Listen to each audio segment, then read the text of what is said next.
Welcome back to Hoop Talk in Las Vegas. Jordan Ham here with the head coach of the ASU Sun Devils men's basketball team, Bobby Hurley. Bobby, great to see you. Good to see you, Jordan. And just moving forward here, with this new year, a lot of newcomers, obviously, but some of the steady guys have been Frankie and Jemiah, who are here with you today.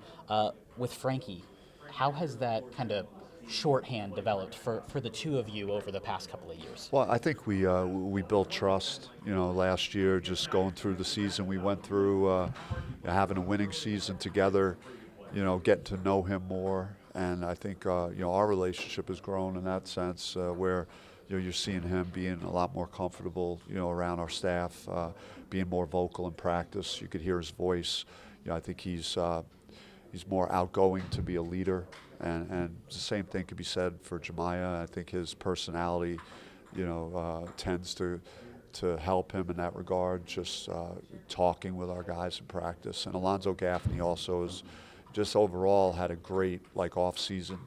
Tamor, where Zoe's on the quieter side, but his more of a leader by example, and how his presence in practice and doing positive things. I was looking back at Jemiah's recruitment, and it was a weird time. It was during COVID, and it felt like ASU kind of beat a lot of big-time programs to the punch, being early on him. Just what do you remember about getting him in? And again, it was a time he just moved to Arizona, so there was a lot of kind of weird kind of threads throughout that. Yeah, we had been through a lockdown in the spring, and Arizona opened up in June, and there was a high school event that my son was invited to play in, and I was just going to watch him play. I was able to watch one game. I had a mask on, and I hadn't seen a basketball game since the Pac-12 tournament.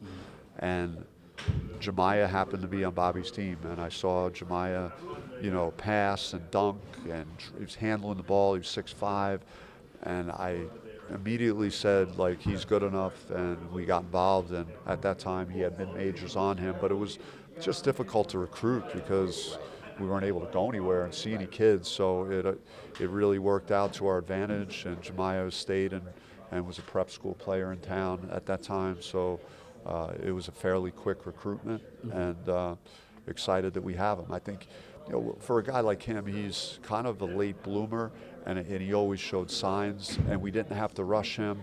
And now he's coming into his own where, this is his time, this is his moment.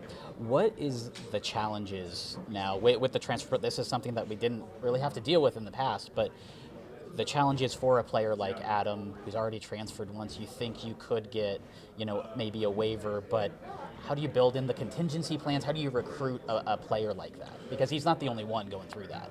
Yeah, I mean, we vetted his case out. We felt like he's been through a bunch of hardship, and that has caused a really mental health strain on him over the last 18 months. He's been going through a lot, and again, I'm not going to talk in detail about what those things are specifically, but prior to recruiting him, we understood the NCAA's position on two-time transfers, and we felt like he had extenuating circumstances, and that's why we decided to recruit him and bring him in, and he really needed a change,